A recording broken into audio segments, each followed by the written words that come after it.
Hello and welcome to Champagne Chats, discussions from the green room where we talk all things about events and the events industry.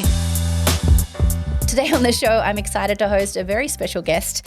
They're a triple threat. I would say triple threat is probably underguessing how many threats there are. Singer, dancer, DJ, performer, superstar, style, fashionista. I'm beyond excited to have you here today. Keep going. Thank you so much for joining me, Dean. Hi. I was like, this is a very fancy green room. You know, we spend a lot of time in green rooms, so they don't normally look this good. They really don't. We know for a fact they normally look like a boardroom with a trestle table. Yes, sometimes worse. I've been in broom closets and toilet blocks and all kinds of craziness. The green room being, aka you can get changed in the disabled toilets kind of vibe. That as well. So the premise of the Champagne Chats was discussions from the green room. I can legitimately say that you and I actually met in the green room at Crown. Oh my God. It's Do you remember? So many people I meet at events. So yeah, it doesn't surprise me that we did meet there. We did. You were very busy. I remember you specifically because it was, I can't even tell you what the event was, but it was at Crown, one of the ballrooms. Yeah. And you were a singing waiter. Yes, I remember it was a singing waiter event. So tell us about what the singing waiters were. Oh my Lord. I was only part of it for a short-lived time, but basically we would go into events and we wouldn't even pick up a plate or nothing. We would just kind of do a lap or two of the room in the waiter's uniform, just so that people had clocked us in the room. And then, you know, we'd go back at showtime and we'd just like pull a microphone out of our apron and start singing. It was wild. The first time I saw it, I didn't even know that was a shtick. Oh, so it tricked me. So I was in the full fantasy of the guests. They're like, oh my God, they're singing. And it was like this full flash mob environment. Yeah. You started singing. It was an idea that came out of the UK. But I don't know, here in Australia it was more corporate based. I know in the UK it's all wedding based. But yeah, all the stuff I did. Great for weddings. Yeah, all the stuff I did with the singing waiters, 90% of it was corporate. Do you do many weddings? A few here and there. We'll get into this when you ask me how I started in events because weddings is a big part of it. Let's reset that. How did you get started in the events industry? So I was thinking about this because you did brief me on some of the questions and I had a quick flick through them and I was like, when I think about how I started in events, it was, you know, performing as a kid through the talent school sort of stuff. But then once I actually started, quote unquote, working in events, it was DJing at weddings and I was 15 years old. Wow. So like at least 15 years ago. At least. Less than. No, but I was thinking about it. I was like, imagine if a 15-year-old kid rocked up to your wedding to DJ, like just insanity. And like my dad used to drive me to these weddings in the station wagon, unload my stuff. I do the thing and I was like, man, that is just wild. It is wild, but also like it speaks to your work ethic because you are someone who I think until this year didn't really take a day off. No. I think you probably got to that point of like clinical burnout because you just pushed yourself. Yeah, I'm absolutely a self-confessed workaholic. Yeah. And the stuff you do is fun. So when you enjoy it, it's easy to want to keep on working. I think it's a combination of I'm a workaholic, I'm a control freak, I get bored so easily. So I'm always just like picking or fiddling with something in the background, even if it's not necessarily something that is like happening right now. Absolutely. There's always something I'm twiddling away with. So this is a very difficult thing and I haven't actually prepped you. This wasn't one of the questions. But like how would you give the cliff notes of your sort of event experience? Because when I met you, you weren't performing as Dean Misdale. You were performing as under another name. Yeah. So, I mean, my entry into it obviously was through weddings, really, but I had grown up singing and doing talent shows and music theatre and stuff like that. And then my first job out of high school, I worked at an RSL club as their MC event an host. RSL vibe. I know. I was talking with someone Don't have about them it. on the West Coast. Yes, there's no RSL clubs in WA. But yeah, that really kind of pushed me into that event space. It was like part of the job was on the floor emceeing and running game shows and bingos and the other part was working in the marketing office. Great. So that kind of opened that. And then really it was the nightclub stuff. Once I started kind of DJing nightclubs and then when the drag started, that again just... So DJing then drag, obviously? DJing came first, again through this talent school doing weddings and then eventually it led into nightclub stuff. And then someone along the way was like, you should DJ and drag. And that's when the drag thing started. And then I was like, well, why am I not performing in drag? Like I'm a singer, a performer. So I started doing... So you started DJing and drag before you even performed the show. Yeah. So I started then just doing, the lip sync drag shows. Yes. This was in Sydney. So I started all my drag stuff around Oxford Street and Newtown. And yeah, did lip sync shows for years and years and years. And then it wasn't until I kind of dipped my toe into the Fringe Festival bubble is when I started singing live and doing the cabaret drag. Because you obviously, knowing your backstory, and you had a fantastic iteration of your story in your last year's Fringe show. Yeah. And it told about your story. Tell us a little about your journey from a junior dreamer to where you are now, because it was such a beautiful, moving story that you put together. I think my thing your has story. just always been chipping away and letting things kind of happen organically. Like a big part of the show, my show Life's a Drag, this year's version of the show was about wanting to be a pop star and growing up doing all of that. And over the years, that just naturally fell into nightclubs, drag, cabaret. And then, you know, obviously music theatre I did when I was quite young, but only in the last few years really moved into that professionally. Yeah. And again, all of those things just happened organically. I've wanted to do these things and worked really hard to do them, but also I think there's such a big let the universe do its thing kind of behind my success. I have really just said yes to the right things at the right time. And you've said yes to a lot of things. Well, that's You've it. continued to work. I said yes to a lot of things, and sometimes it backfires. Yeah. Because you say yes to something and then you go, oh, no, I should not have said yes to this. But then I've said yes to things that I thought were a bust, and they ended up being some of the biggest things I've done. So it just, But that's also just trial and error, trial and error, Yeah. and you narrow it down.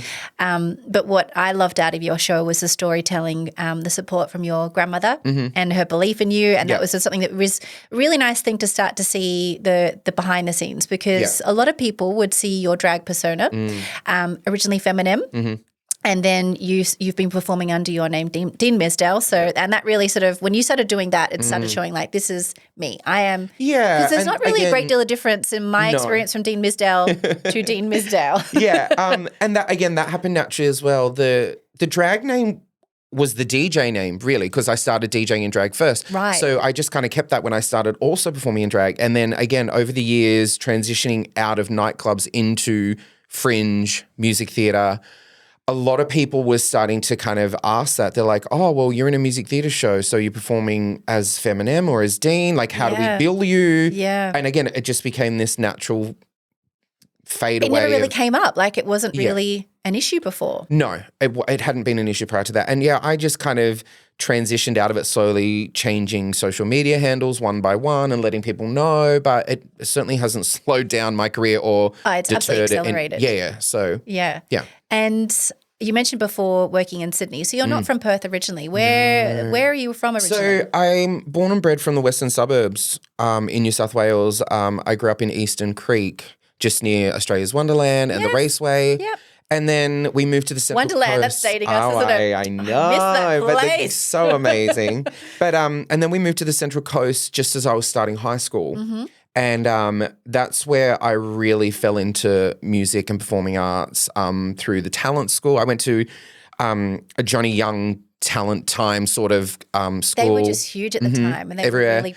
And then I auditioned for the Performing Arts High School, and I did year 9 through 12 at the high school. So I was going to the Performing Arts High School 5 days a week, doing the talent school stuff on weekends and weeknights.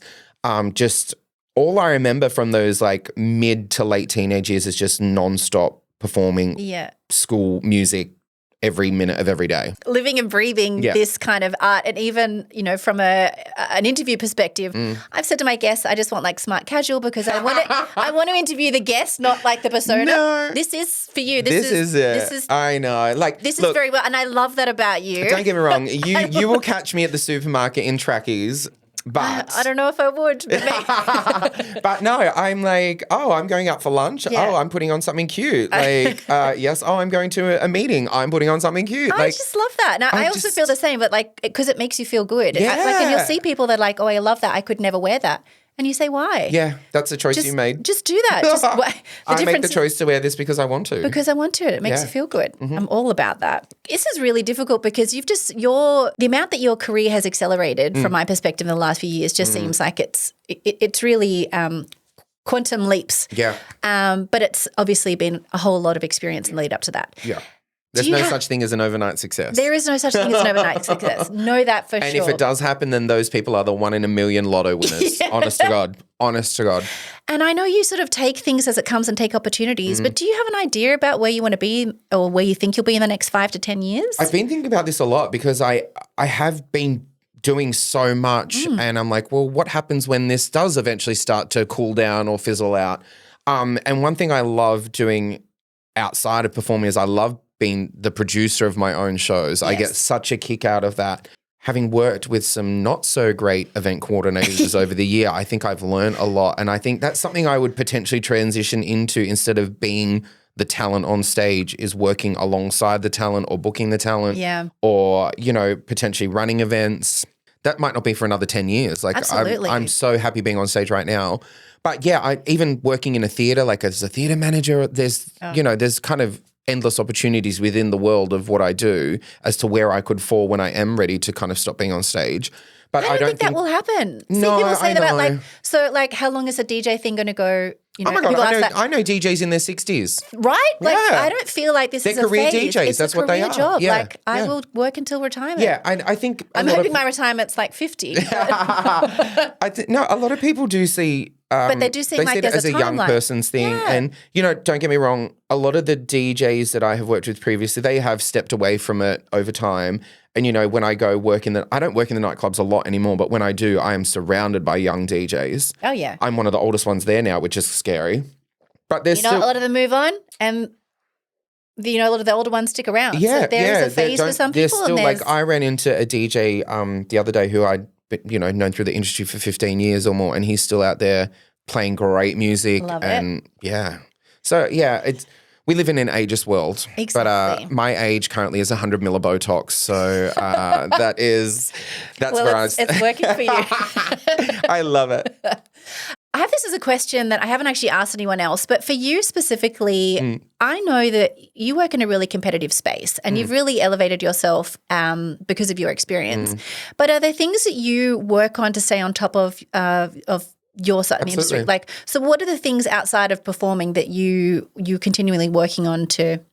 My favorite saying is, how do I word this properly? But it's just like, to make yourself irreplaceable, do something that no one else can do.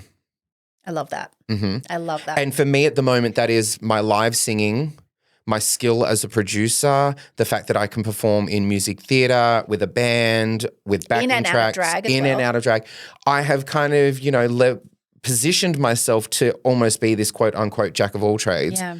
But there's no jack of all trades. It is I am a skilled connoisseur of all those trades. You're a Swiss Army knife of all those trades. You really are. You are across all those different platforms. And, behind the scenes, like I said, I could be niggling away on something that might not happen for years, but it's still an idea there, and there might be just tiny little things I do every now and then, and it'll happen when it happens. Yeah. But make yourself irreplaceable by doing things that other people can't do. And I think that's also leaning into your core quality. Like no one can be Dean, no one can be Kate. It's such a cliche thing. But Yep. So the biggest successes I have had, in the last couple of years have been from just being myself. And that was something that didn't even click with me until other people started to say it, because in 2022, I won the Best Cabaret Award at the Perth Fringe with my show Life's a Drag. Well deserved. Thank you. But if that show at that time was just me in a tiny room with backing tracks and a microphone, no bells and whistles, no nothing. And when I won that award, gobsmacked me on belief, because I was like, how did I just beat all these big budget shows that tour the world doing fringe festivals, all this stuff? And a couple of my friends were like, well, the show is just so raw and you demand the audience just being you. And then when I went back and started to read some of the reviews, they all said that same kind of thing. It was just like the connection with the audience and the story was just so natural. And I was like, cool. So now that I lean into that more than anything, when I get on stage, even though my show is somewhat scripted, it's slightly different every night, because I don't like to over produce it in that sort of way. Yeah. And you allow yourself to be really authentic and really raw and share that. I mean, I was not the only one who had a few tears. I was watching back some of the video from the very first night of the show when I had it filmed for showreel, and there were parts where I was crying and I couldn't even. God. Yeah. So. It was just beautiful. It honestly gives me goosebumps thinking about it. But I love that because that's why we go to performance. Yes. To go to a performance, we want to feel something. Yeah, you can't recreate that. Like, I know that, you know, we live in this space now of reality TV where they're always digging for a story or an emotional pull line, but sometimes it's no matter how real that reaction someone is having on camera, it'll never be as real as being face to face with someone. Yeah. And I think that is what is so important about live performance, and particularly during cabaret, because cabaret is all about storytelling and just being in the moment with that group of people in front of you. Yes. And as much as I love performing in the big theaters and doing those shows, when I'm in a room of 50 or 100 people and you can hear a pin drop, as an artist, that gives me so much more than I would ever get from an audience. It feels terrifying. I feel like 50 people watching you intently over 1,000 people would be so much more terrifying. Oh, it might be, but the funniest thing about the show that I won the award for, not only was it such a scaled back raw show, it was probably the most unrehearsed show that I feel I've ever done. Wow. And somehow that's how good you are. You made it look like it was very deliberate. It just resonated with people, I think. I think it's because you weren't faking it. Like you were able to do the story and give it justice. As you stand in Perth, you're one of the I don't like saying the elder millennial, but like one of the industry kind of heads. Are there people that you look up to as your mentors? And they don't have to be in Perth? No, I wouldn't necessarily say mentors, but definitely people I work alongside who I watch and I think, oh, that person's doing some really good stuff. I talk about this with some other friends. I never get jealous of people. I get envious because I'm like... What's the difference? Well, jealousy is just like, oh, they've got that gig. Why haven't I got that gig? Yeah. And envy for me is like, oh, damn, I wish I had that gig. Yeah. What could have I done better to have maybe gotten that gig? So you're making it like I want to push myself. Yeah. I'm not angry because someone else got a gig. Yeah. I kind of am just like, oh, I would have liked that, or that's something that. So it fuels you to. Yeah. It kind of fuels me to go, oh, maybe I could do that, or like maybe, but I think that's a healthy way of doing that. Oh, totally. I think that speaks to your competitiveness. Yeah, for sure. In a good way. Yeah, but I think you need that drive. I don't think I have a jealousy I don't think you are. You're a very supportive totally. Artist, and you've supported a lot of different people, a lot of different industries. That's something that I think you have to in all industries. I think particularly in Perth, the network is so important. Oh my gosh. People who don't know, I was going to say don't understand the game of networking, but that's not the right way to kind of patch it, because networking, networking is something that comes so natural to me and obviously not to other people. But networking is just about getting to know people and building relationships, whether they be like relationships with people you see all the time or just someone that you work really well with. Like it can be any type of that sort of stuff. But yeah, I find that stuff, again, really easy and natural for me to do. So to give you an example of your generosity, when I met you in the green room as a singing waiter, and I just was enamored, I was like, you are fabulous. And I had no idea about your history or background. I was recently moved to Perth. Yeah. And I had a little kernel of an idea for our Fringe show. Yeah. I knew you had done Fringe shows. And we met up for a drink, and I literally had the idea, wrote it on a napkin, very top line concept, Disco 100, a cabaret interactive festival event. And you loved it. And you're like, you need to speak to this person, this person, connected me, helped me create this show. I had a conversation and I'm always so grateful of your generosity, because you could have been like, oh, it's a great idea. But you went, it's a great idea and I'm going to help you. Yeah, because there's a lot of thieves out there. There are. And I'm sure they like riding coattails, and there's absolutely. And it's hard to always discern the difference between wanting to help someone and knowing you get. And I think you get a good radar for that. Oh, for sure. But also... Yeah, I think that's one thing that I'm really good at too, is like picking up on people's energy and whether they're genuine or not genuine, and the attention. But yeah, I recently had a same thing, a catch up with a friend of mine who had been dabbling Fringe Festival and wanted to move into more of a producer space and just ask questions. Yeah. And I think that's how we learn from each other. This is part of the conversations.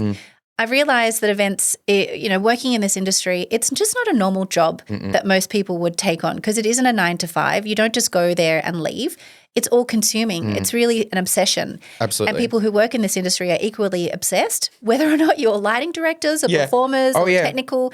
It gets in your blood. And so you want to talk about it and you want to share your ideas and you want to work with other people who are equally as obsessed. If I rock up to an event, I will work out pretty quickly who's there because it's a job and who's there because they love what they do. Because they love what you do. And that's the difference. Oh, yeah. And you see that all the time. You can spot them a mile away. You can. People who just kind of punch, and you just don't want to punch in and punch out something where you're having, because you can see it. You can watch it in people's faces. Yeah, they're miserable. Because also, like, there are plenty of easier jobs and you could probably earn a lot more money. Yeah, totally. if you went into the thing. Totally. I think that's also part of recognizing it's a privilege to work in this sort of space, doing what you love for a job.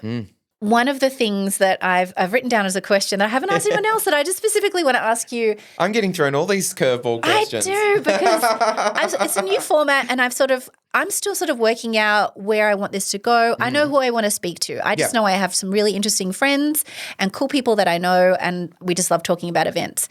And I find myself with the corporate perspective, learnt to be very PG or Switzerland, very neutral. You don't want to piss off anyone. You don't want to have an opinion.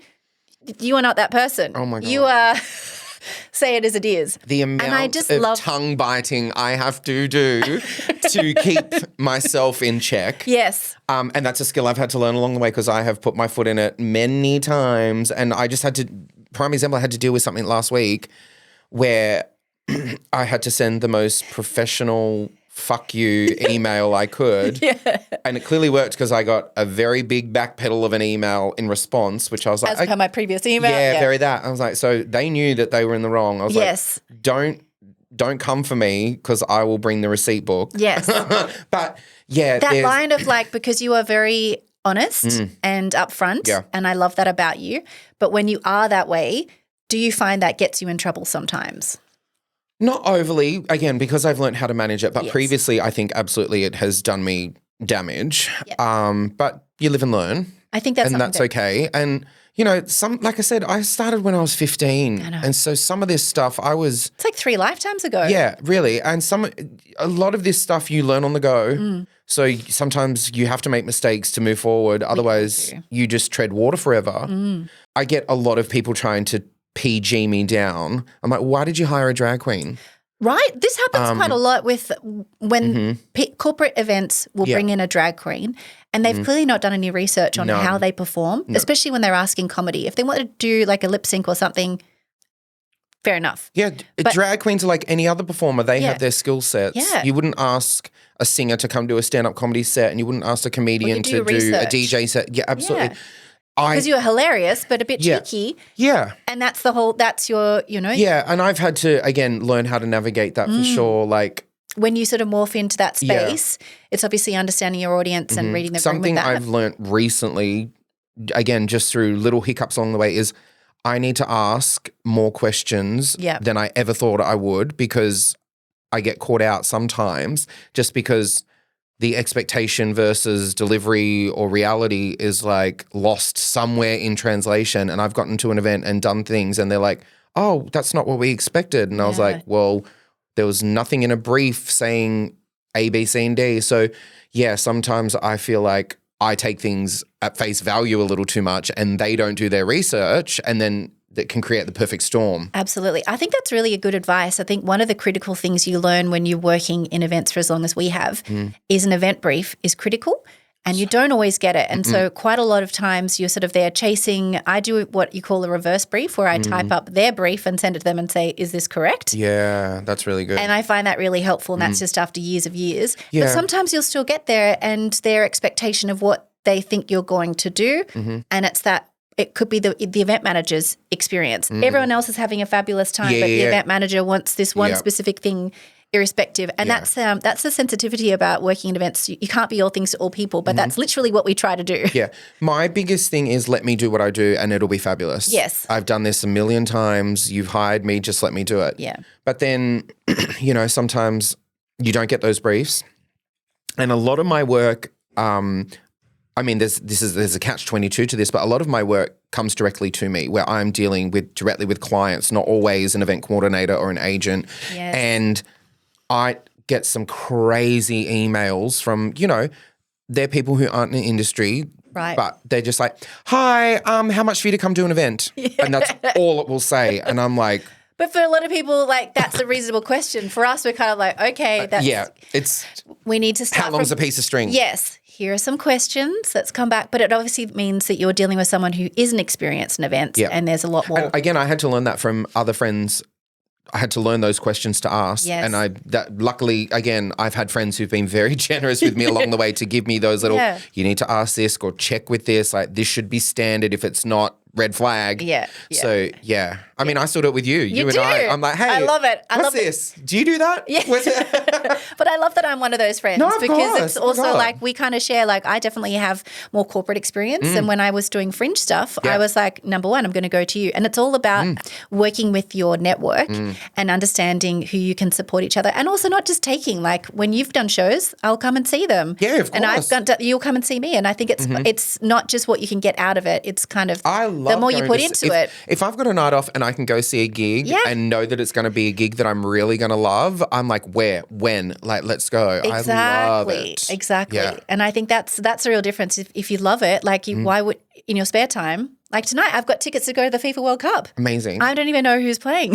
Doesn't matter. Right. No, but that's the thing. I don't understand, and this might sound shady because it is, but I know other performers who all they do is go and do their shows. They never go watch other shows. They never go support other performers. I'm like, how do you keep your pulse on the industry if you're never part of it apart from when you're on stage? Yeah. That to me is mind-blowing. It is. And also because that's the fun part. Like, if you go to a large format production, like, say, a concert, went to see Gentle Flex when I was in Europe. I saw it all over your social media. It weren't a Gentle Flex.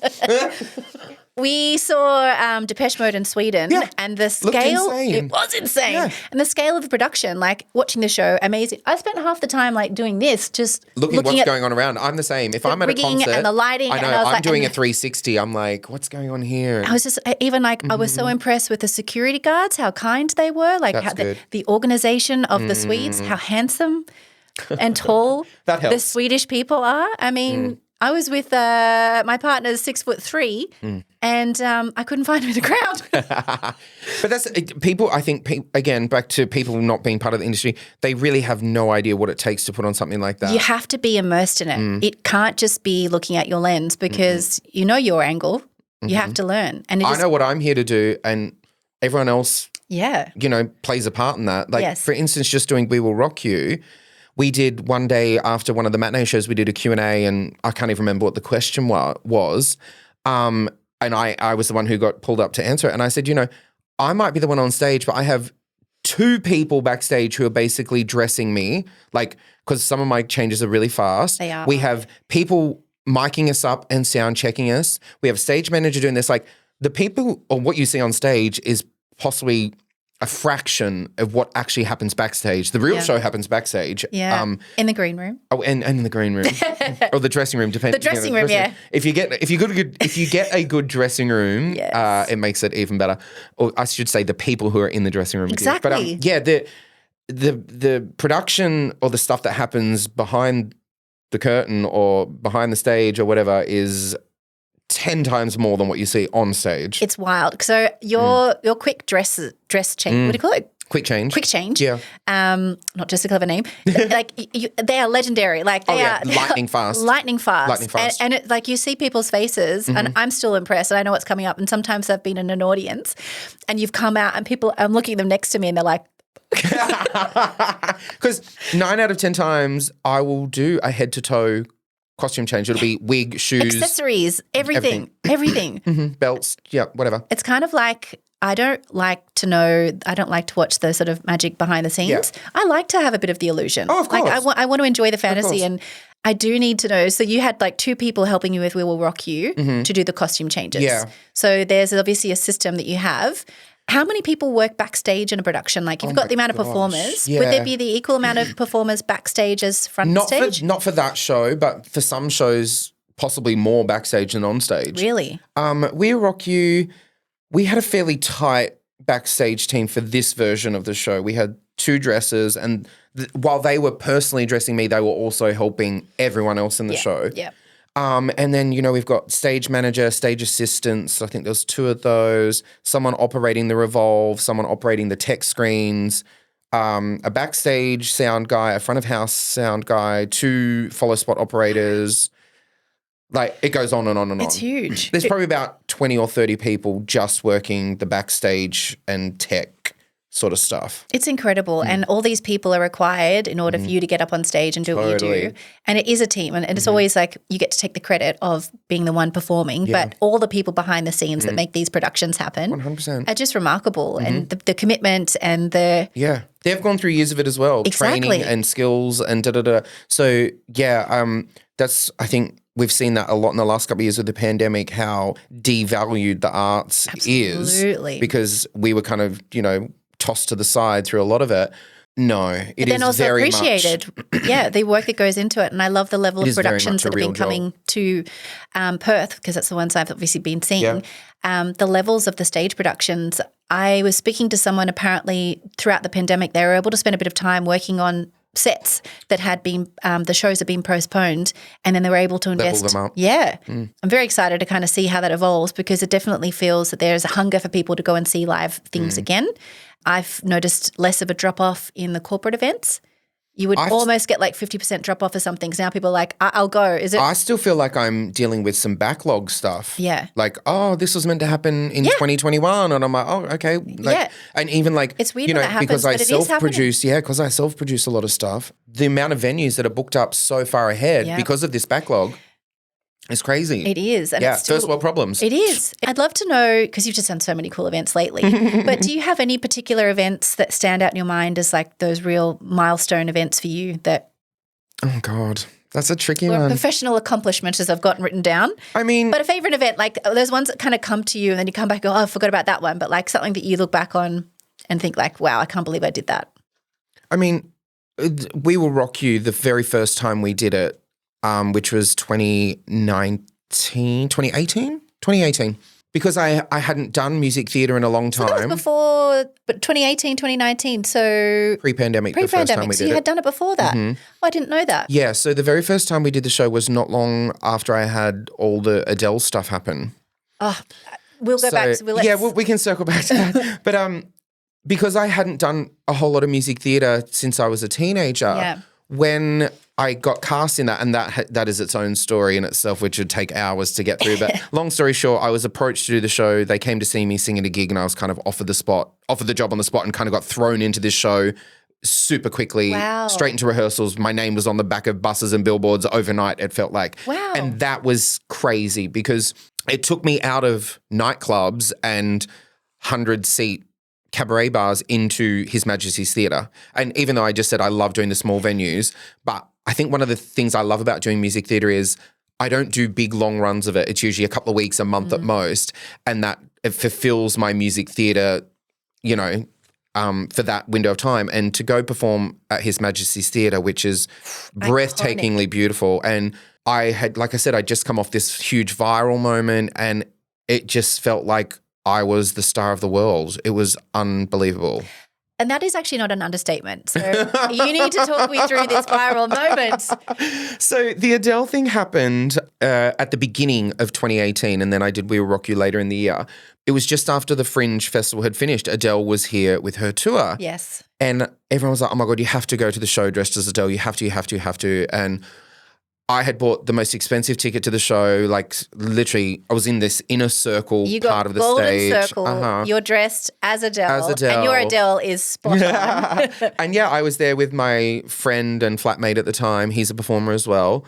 And she kind of spotted me in the crowd quite early on in the show, and blah, blah, blah. And then halfway through the show, she kind of was like, oh, there's someone down here I want to meet. And a security guard grabbed me, took me up on stage. And, never want to miss an opportunity. I said, can I sing for you? No! And she just shoved the microphone in my face. And I literally sang like 4 lines of a song, and this just exploded. You couldn't get more out because everyone was just cheering. It was insane. And as I was leaving the arena, I got stopped by Today Tonight, by, 5 a.m. the next morning, I had every breakfast radio station in Perth calling me. That morning, I also got on a plane to go to Sydney for Mardi Gras, just to go party and do a couple of DJ gigs. By the time I got to Sydney 4 hours later, my inbox, I had every television station in the country, TMZ, you name it. They were just, the world was chasing me. It was a proper viral moment worldwide. This is like pre-TikTok. This was. Like where now people try to go viral. Yes. This was just one of those things. This just happened. Yeah, until you've experienced it, you can't even begin to, like, it just I can't even imagine the overwhelm of that many people knowing who you are, of someone who's like wanting to be out there in the world. Then for a minute. Yeah, it really makes you think about wanting to be a celebrity. Yeah. Because that's something I used to, in the current version of my show, I talk a lot about growing up wanting to be a pop star and reality TV and all that sort of stuff. And that's probably one of the last things on my list at this moment in time is doing those sort of things. Getting a little taste of it was not what you... No, I definitely enjoyed the bits and pieces that I did experience throughout the way, but it's so different now. If you'd said to me 10 years ago, we're going to put you on, RuPaul's Drag Race or Australian Idol, I would have been like, yes, I would have done whatever I could have done to get on those. And trust me, I tried many, many times. But now I look at the landscape of those shows and you're really only famous for as long as you're on the show. The minute the show's over, there's another series coming through. And to maintain that success, I think the pressure put on you by the social media trolls is unimaginable. Yeah. I don't think that's something I want. So, I mean, never say never. Yeah. But I've become very aware of it as a double-edged sword. It is a double-edged sword. So if you are wanting to get started in the events industry, you've come through the DJing side, what would be your tips for people wanting to get started working?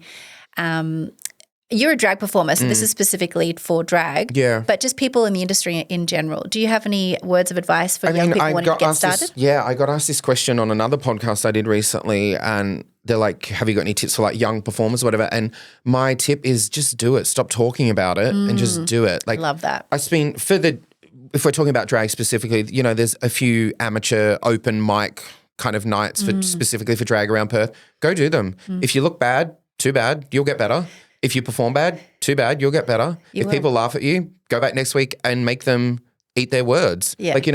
And I think events industry is the same. It might not be as easy to just rock up and say, I want to work in events, but it definitely comes back to like being visible, being present, talking to people, asking questions and just kind of like finding your little crack that you can squeeze on through to get your foot in the door. Yeah.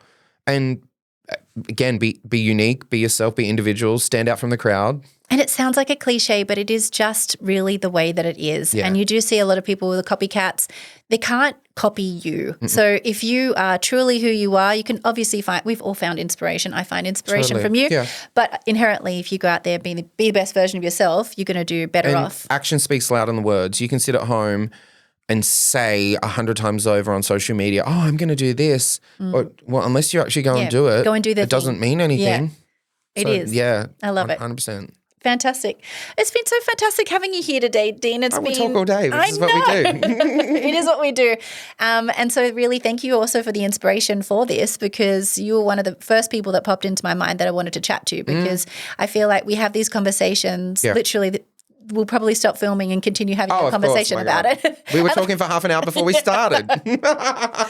And it's all the goss. And that's when I was like, actually, I really find that this is something that I'm quite obsessed with. It's not a phase. So I watch and listen to podcasts a lot. Right. And so I'm hoping that this is going to be something that'll be interesting and useful. If they don't watch it, I've had fun chatting to you. And if they don't listen, that's totally fine. Yeah, sometimes. You just got to do things because it's what you want to do. I'm working on a few projects at the moment that I have no idea if they're going to be a success, but they make me feel good. And then you figure it out later. Yeah, something like that. Well, cheers to that, dolls. Cheers. Thank you. Cheers. Thank you so much for joining us today. And remember, may the only pain in your life be champagne.